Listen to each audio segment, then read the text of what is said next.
Bonjour tout le monde, ça me fait plaisir d'être ici parmi vous. Ça fait, je pense, 4 ans que j'ai visité. Donc, si vous me reconnaissez, vous pouvez me redire votre nom, ça se peut que j'aille oublié. Oui, donc je suis partie pendant 2 ans en Papouasie-Nouvelle-Guinée avec l'association Wycliffe pour la traduction de la Bible. Donc, me voilà en Papouasie, avec d'autres gens avec qui je travaillais en alphabétisation et le deuxième homme à partir de la droite ou de la gauche. Le deuxième homme, celui avec la casquette, lui, c'est un traducteur. Voilà, donc je veux juste commencer par vous demander... oh, oui. Je te montre quelque chose. Oui. Si tu pousses, wow. Si tu pousses. Ah! Okay. Merci. Oui. Donc, avant de passer à la prochaine, vous savez peut-être, mais je vous le redemande, savez-vous combien il y a de langues dans le monde? 5. 5 000. 5 000, OK. J'avais pas fini. 5 000, OK. Un peu plus. Un peu plus. 9 882. Non! Bon, ce serait un peu trop. Il y en a autour de 7 000 langues vivantes. Donc, on parle de langue vivante parce qu'on connaît qu'il y a des locuteurs de cette langue qui la parlent encore. Et donc, il y a des langues qui sont déjà mortes dans le passé avec le dernier locuteur, par exemple. De ce nombre de langues-là, il y a encore des besoins de traduction de la Bible. Donc, il reste, ça c'est le nombre de langues qui ont 0 écriture. Donc, ils n'ont pas un verset de traduit. Ils n'ont peut-être même pas d'orthographe pour écrire quoi que ce soit. Donc, c'est à peu près 1778 langues qui n'ont jamais entendu, même pas Dieu t'aime dans leur langue. Donc, toutes les Bibles qu'on a ici, ça c'est des travaux complétés, soit par Wycliffe ou une autre organisation qui traduit la Bible, mais il y a encore beaucoup de besoins. Donc, dans le monde, il y a à peu près 1,5 milliard de personnes qui n'ont pas accès à la Bible. Donc, il y a différents locuteurs. Des fois, c'est des groupes de 200 personnes qui parlent la même langue, mais des fois, ça peut être 15 000, ça peut être 100 000. Puis, il y a encore beaucoup de besoins. Ici, juste pour vous montrer, j'avais déjà utilisé cette diapo, mais c'est ça la Bible dans ces langues-là. Il n'y a absolument rien. Donc, ça veut dire que le travail pour traduire la Bible est très difficile. Quand on part de rien, s'il n'y a pas d'alphabet, puis il n'y a pas de langue écrite, ben, les gens n'ont pas accès à la parole de Dieu. Donc, ici, si ton Dieu est si grand, pourquoi ne parle-t-il pas ma langue? Ça, c'est une citation que j'aime beaucoup parce que c'était Cameron Townsend qui a fondé l'association Wycliffe pour la traduction de la Bible, qui essayait de vendre des Bibles en espagnol à des Indiens Cachiquel, en Amérique du Sud. Mais il disait, mais pourquoi je lirais ta Bible en espagnol? Je ne comprends pas l'espagnol. Ton Dieu, est-ce qu'il parle ma langue si tu me dis qu'il est si important? Donc, c'est comme ça que le rêve de Cameron Townsend de traduire la Bible il pensait juste quelques langues au départ. Son rêve est né, mais il y a beaucoup plus de besoins que juste 1 ou 2 langues.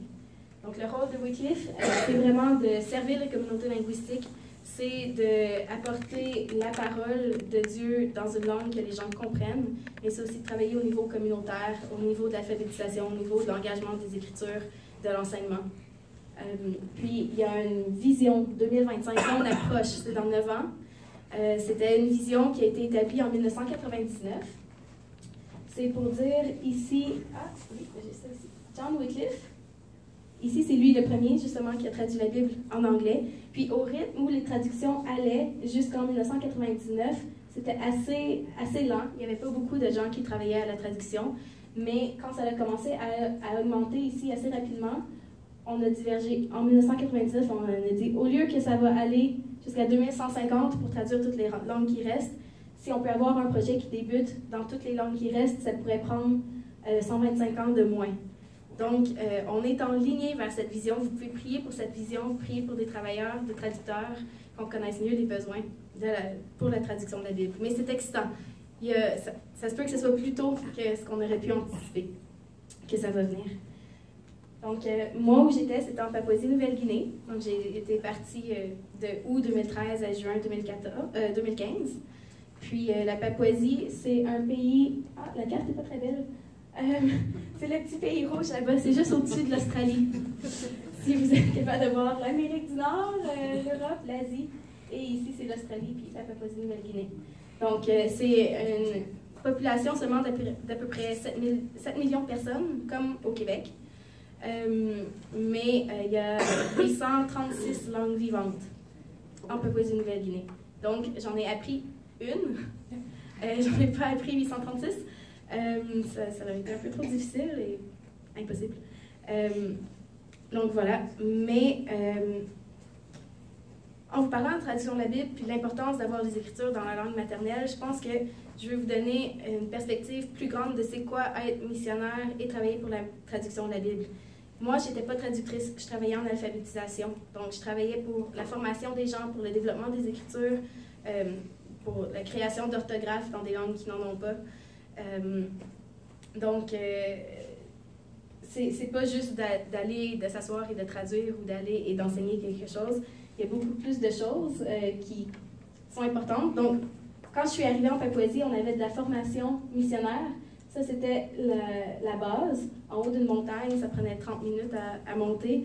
Puis ça, c'était notre douche. Juste pour vous donner une petite idée. C'est pas toujours le confort, mais il y a aussi la rivière, donc je préférais ça. Aussi, on avait de la formation pour nager. Il fallait nager 1 000 ou 1,6 km pour le cardio, pour se préparer à si un bateau chavire ou le canot chavire. Puis aussi, ça c'était dans la jungle dans laquelle on faisait nos randonnées.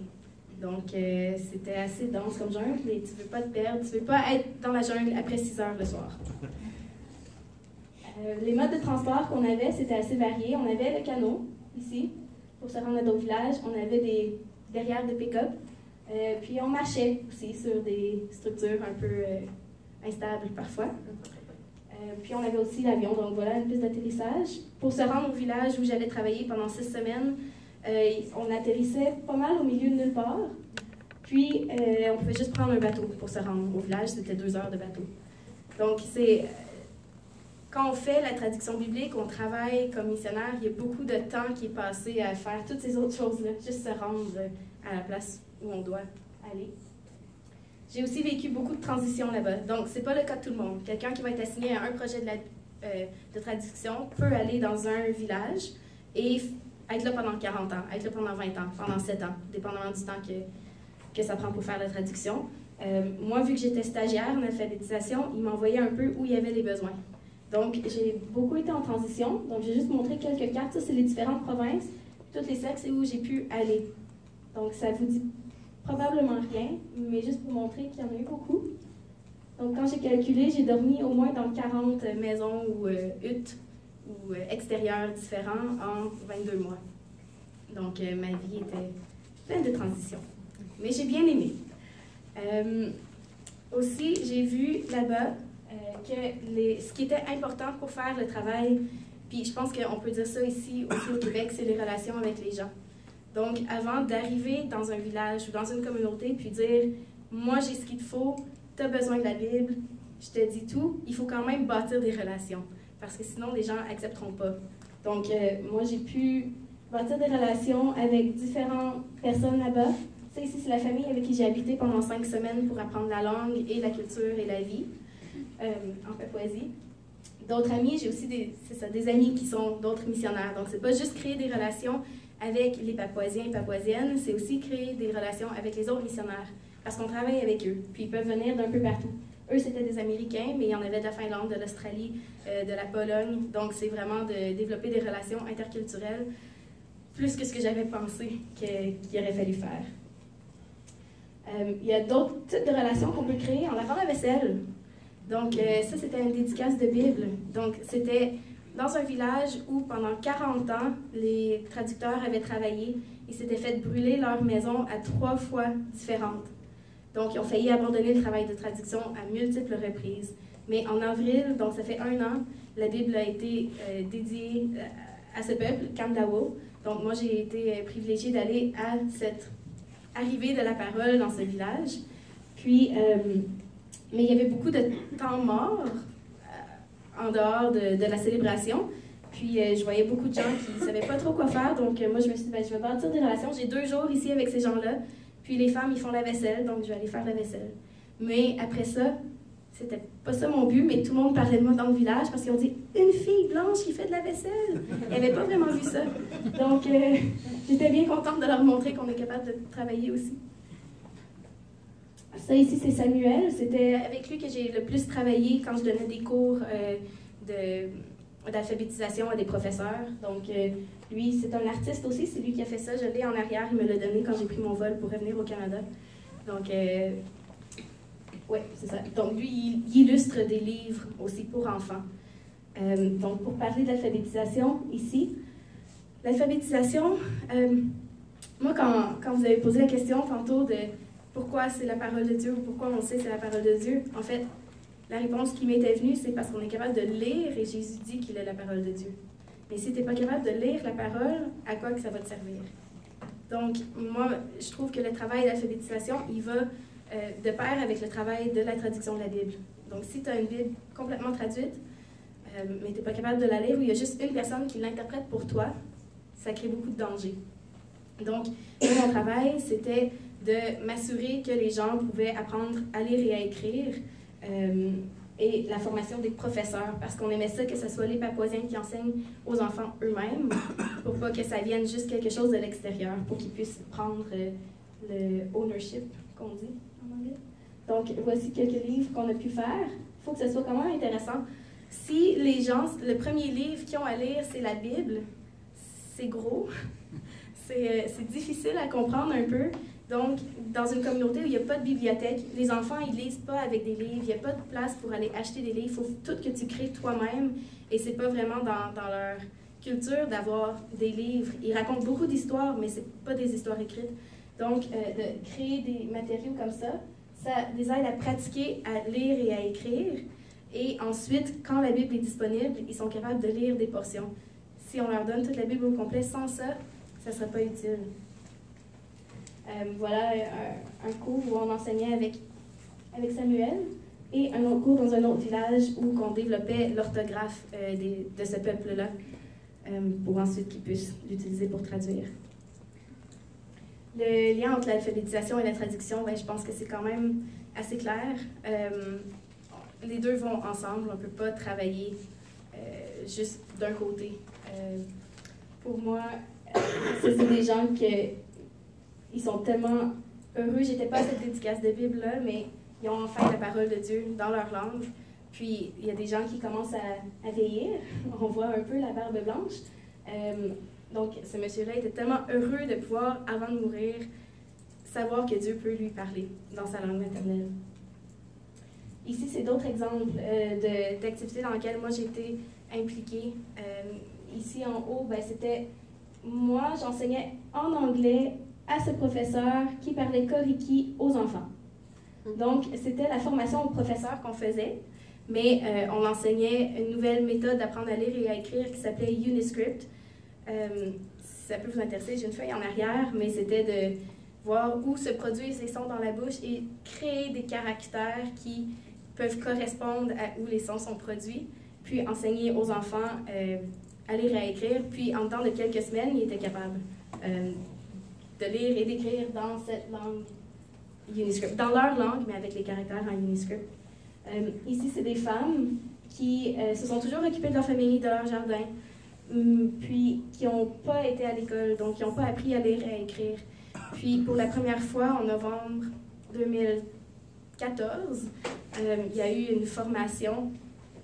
Puis, c'était surtout pour les pasteurs ou les hommes de la communauté, mais les femmes se sont levées et ont dit « on veut apprendre à lire aussi ».